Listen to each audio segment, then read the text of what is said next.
Halo semuanya, perkenalkan saya Gilbert Bilgabe dari Ilmu Komunikasi Cerita Peminatan Jurnalistik.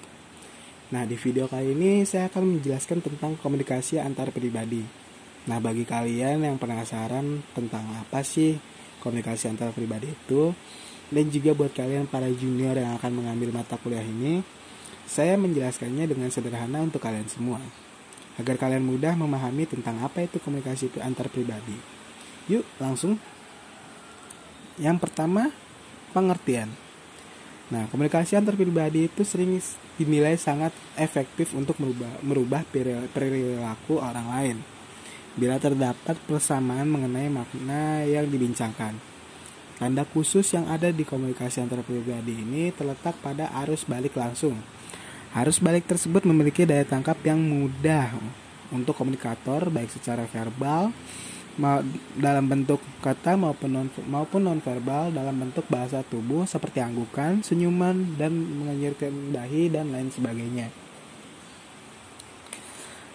Selama proses komunikasi antar pribadi berlangsung, sangat penting terjadinya interaksi berbagi informasi dan perasaan antar individu dengan individu atau individu dengan antar individu supaya terjadi umpan balik dan tidak menimbulkan kesalahpahaman dalam berkomunikasi. Lalu selanjutnya ada pengertian para ahli. Nah, menurut Joseph A. DeVito dalam buku The Interpersonal Communication Book, komunikasi antar pribadi adalah proses pengiriman dan penerimaan pesan antara dua individu atau antar individu dalam kelompok dengan beberapa efek dan umpan balik seketika.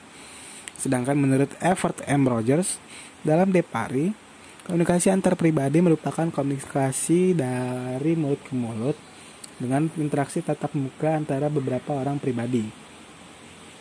Lain halnya dengan Dean Barnulus yang mengemukakan bahwa komunikasi antar pribadi dihubungkan dengan pertemuan antara dua individu, tiga individu ataupun lebih yang terjadi secara spontan dan tidak berstruktur. Begitu pula kata Onong U. Effendi mengutarakan komunikasi antar pribadi itu adalah komunikasi antara dua orang di mana kontak langsung terjadi dalam bentuk percakapan. Bisa langsung berhadapan muka atau face to face atau bisa melalui media telepon. Ciri khas komunikasi antar pribadi yakni dua arah atau timbal balik. Berdasarkan pendapat para teoretikus tadi, bisa dikemukakan bahwa komunikasi antar pribadi adalah di mana orang-orang yang terlibat dalam komunikasi menganggap orang lain sebagai pribadi bukan sebagai objek. Nah, lalu selanjutnya ada komunikasi antar pribadi. Adapun teori-teori yang termasuk dalam teori komunikasi antar pribadi, yaitu pertama ada teori aprehensi komunikasi. Aprehensi komunikasi adalah salah satu kondisi kognitif, yaitu kondisi di mana seseorang mengetahui dengan sadar bahwa dirinya memiliki rasa khawatir dan ketakutan selama terjadinya komunikasi, sehingga menjadikan seseorang mati rasa karena tidak memiliki pikiran dan perasaan apapun, bahkan hingga tidak memahami sebab akibat sosial. Pendapat lain mengatakan aprehensi komunikasi dapat terjadi apabila individu menganggap bahwa pengalaman komunikasi miliknya sebagai suatu hal yang tidak menyenangkan, sehingga ia merasa takut untuk berkomunikasi kembali. Penyebab aprehensi komunikasi dikelompokkan dalam 3 kategori. Yang pertama, ada aktivitas yang berlebihan. Hal yang kedua, proses kognitif yang tidak tepat. Dan ketiga, ada keterampilan dalam komunikasi tidak memadai. Lalu teori yang kedua ada teori self-disclosure. Self-disclosure adalah bagian dari kajian komunikasi perspektif internasional. Fokus utama dalam tindak komunikasi adalah aspek interaksi yang melibatkan indikator sebagai individu sosial. Biasanya teori ini digunakan juga untuk mengembangkan potensi kemanusiaan melalui interaksi sosial. Kemudian pada self-disclosure, komunikasi yang terjadi ketika individu berani membuka diri dan menyatakan informasi tentang dirinya. Informasi yang diungkapkan adalah informasi mendalam atau rahasia. Lalu yang ketiga ada teori penilaian sosial. Orang biasa melakukan 2 hal dalam menerima pesan, yakni mengkontraskan dan mengasimilasikan. Kontras adalah distorsi perseptual yang mengantarkan pada polarisasi ide. Sebagai contoh, mengkontraskan pandangan kopi itu bermanfaat bagi kesehatan, juga kopi itu merugikan kesehatan. Sedangkan asimilasi menunjukkan kekeliruan dalam melakukan penilaian yang bertentangan.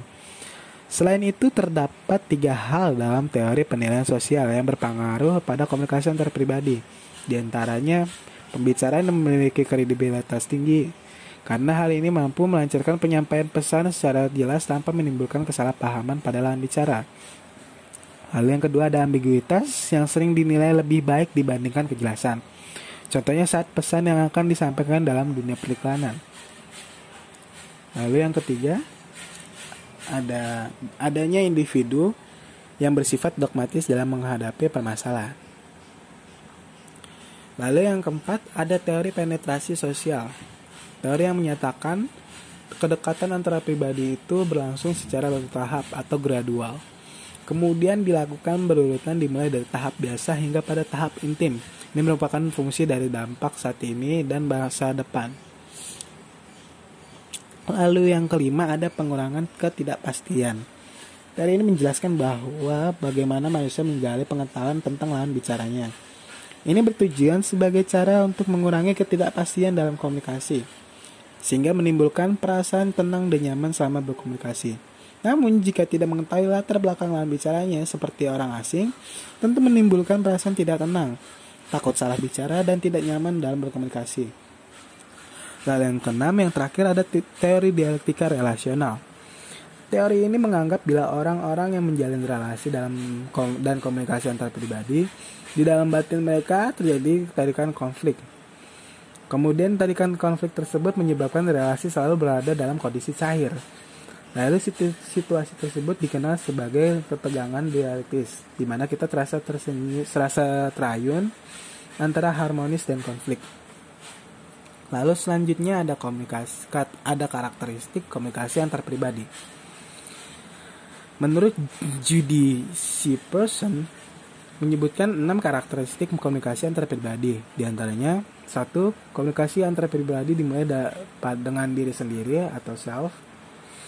Kedua, komunikasi antar pribadi mencakup aspek-aspek isi, pesan, dan hubungan antar pribadi. Ketiga, komunikasi antar pribadi mensyaratkan adanya kedekatan fisik antara pihak-pihak yang berkomunikasi. Yang keempat, komunikasi antar pribadi bersifat transaksional. Yang kelima, komunikasi antar pribadi melibatkan pihak-pihak yang saling tergantung satu dengan lainnya. Lalu yang keenam, yang terakhir, komunikasi antar pribadi tidak dapat diubah maupun diulang. Lalu yang selanjutnya ada ciri-ciri komunikasi antar pribadi.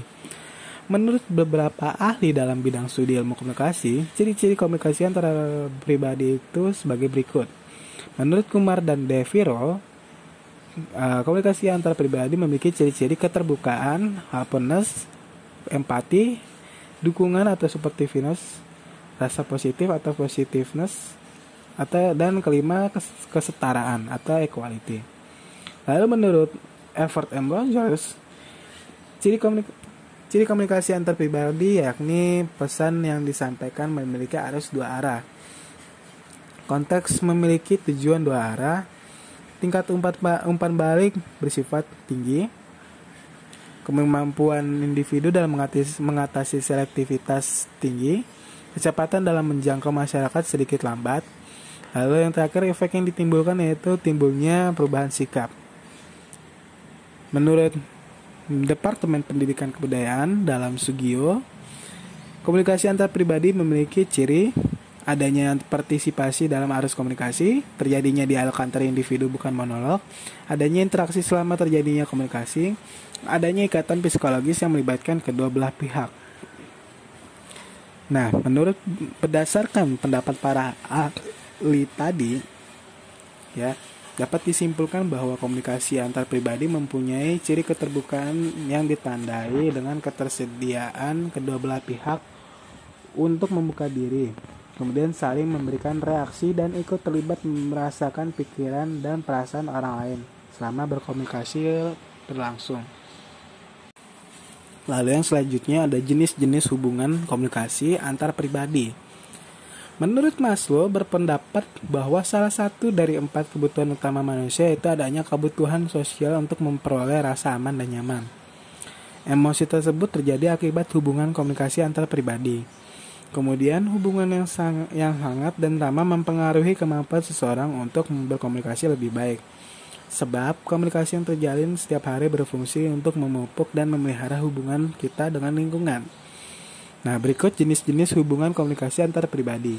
Di antaranya, 1. Perkenalan. Tahap ini adalah tahap di mana awal mula terjadinya komunikasi. Ini berupa fase kontak permulaan atau adanya usaha dari masing-masing individu untuk mengetahui secepatnya identitas dan sikap dari lawan bicara. Lalu yang kedua ada lingkup persahabatan. Beberapa alasan umum seseorang memutuskan jalinan persahabatan adalah untuk mengurangi rasa kesepian. Selain itu juga menguatkan dorongan karena manusia membutuhkan dorongan semangat kala sedih, terpuruk ataupun berusaha bangkit. Kemudian hubungan persahabatan sangat penting dimulai sejak dini. Ini dinilai membantu melewati masa transisi dari kanak-kanak hingga dewasa. Bahkan membantu memperoleh pengalaman hidup untuk proses pengembangan identitas diri, serta peningkatan kemampuan bersosialisasi dan keterampilan berkomunikasi dalam mengatasi konflik. Lalu yang ketiga ada keakraban. Keakraban sangat identik dengan sahabat karib atau close friend. Setiap orang saling menguntungkan diri satu sama lain dan terikat dalam bertanggung jawab. Bentuk tanggung jawab tersebut bertujuan untuk saling percaya, mendukung satu sama lain, memberikan dorongan semangat yang positif. Lalu yang keempat ada hubungan suami istri. Nah, hubungan suami istri sering dianggap sebagai hubungan yang unik. Hal ini dikarenakan adanya perbedaan karakteristik antara suami dan istri membentuk hubungan interpersonal lainnya. Dengan adanya komunikasi yang terbuka antara suami dan istri, sikap saling pengertian pun akan terbina. Rumah tangga menjadi lebih harmonis dan minim akan pertengkaran rumah tangga karena kesalahpahaman komunikasi. Terakhir, aspek penting dalam hubungan suami istri adalah komunikasi waktu. Kebutuhan untuk bersikap dewasa dan pengertian dari masing-masing pasangan dinilai penting guna terwujudnya komunikasi ini. Lalu yang kelima ada lingkungan orang tua dan anak. Komunikasi yang terjalin antara orang tua dan anak terikat dalam hubungan keluarga. Hubungan yang terjalin ini bersifat dua arah, di mana orang tua bertanggung jawab dalam mendidik anak. Kemudian anak bertanggung jawab dalam mematuhi nasihat orang tua. Kemudian hubungan interpersonal antara orang tua dan anak muncul melalui transformasi nilai-nilai dalam bentuk sosialisasi yang ditanamkan sejak dini hingga dewasa. Pada proses sosialisasi, orang tua menanamkan nilai budi pekerti luhur yang dianutnya, guna mendidik kepribadian sang anak melalui komunikasi. Lalu selanjutnya ada sifat komunikasi antar pribadi. Ditinjau berdasar sifatnya, komunikasi antar pribadi dibagi menjadi dalam pertama ada komunikasi verbal atau verbal communication, merupakan bentuk komunikasi yang disampaikan secara tertulis, written, atau lisan atau oral. Komunikasi verbal lebih mudah disampaikan karena pesan yang disampaikan lebih mudah dimengerti. Ini disebabkan karena komunikasi ini dapat dilakukan dengan bantuan media telepon, surat, gambar, lukisan, dan lain-lainnya. Komunikasi non-verbal atau non-verbal communication, di mana komunikasi yang disampaikan tidak menggunakan kata-kata, melainkan gerak isyarat bahasa tubuh, ekspresi wajah, dan kontak mata. Juga di penggunaan objek seperti baju, potongan rambut, dan sebagainya. Serta cara bicara seperti intonasi nada tinggi, gaya bicara, dan kualitas emosi. Contoh dalam komunikasi nonverbal ini terlihat pada komunikasi gambar seperti televisi, iklan, dan baliho, dan lain-lainnya. Lalu selanjutnya ada tujuan komunikasi antar pribadi. Nah, komunikasi antar pribadi yang terjadi antar individu memiliki beberapa tujuan. Antara lain yang pertama menyampaikan informasi, kedua menumbuhkan simpati, dan ketiga menumbuhkan motivasi. Lalu selanjutnya ada manfaat mempelajari komunikasi antar pribadi. Nah, komunikasi antar pribadi menjadikan kita lebih mengenal pada diri sendiri dan terbuka pada orang lain, serta mengetahui cara menanggapi dan memprediksi sikap dan tindakan orang lain pada kita. Yang kedua, membuat kita menjadi lebih mengetahui dan mengenal lingkungan kejadian sekitar juga orang lain. Yang ketiga, mengajarkan kita untuk lebih menghargai dan memelihara hubungan yang baik dengan orang lain, guna meningkatkan rasa positif dalam diri dan meniadakan rasa kesepian, ketegangan, dan stres. Banyak waktu yang dimanfaatkan untuk merubah pandangan orang tentang kita melalui komunikasi antar pribadi. Yang terakhir, ilmu komunikasi antar pribadi dapat dimanfaatkan untuk membantu orang lain dalam memberikan nasihat dan saran seperti pada pekerjaan psikiater, psikolog, dan ahli terapi. Demi menunjang kehidupan sosial, kita juga memelihara hubungan dengan orang lain, sahabat, orang tua, pasangan, juga saudara. Oleh karena itu, komunikasi antar pribadi sebaiknya mulai diterapkan pada diri kita sendiri. agar memudahkan kita dalam berkomunikasi dengan orang lain dengan memiliki pikiran terbuka untuk menghindari kesalahpahaman. Bahkan dalam berkomunikasi, setiap pendapat yang menganjal dalam hati dapat tersampaikan dan menjadikan diri kita menjadi sebagai pribadi yang mampu berkomunikasi secara efektif. Nah, sekian penjelasan sederhana saya tentang komunikasi antar pribadi. Saya Gilbert Bilgabe dan sampai jumpa di lain kesempatan. Dadah!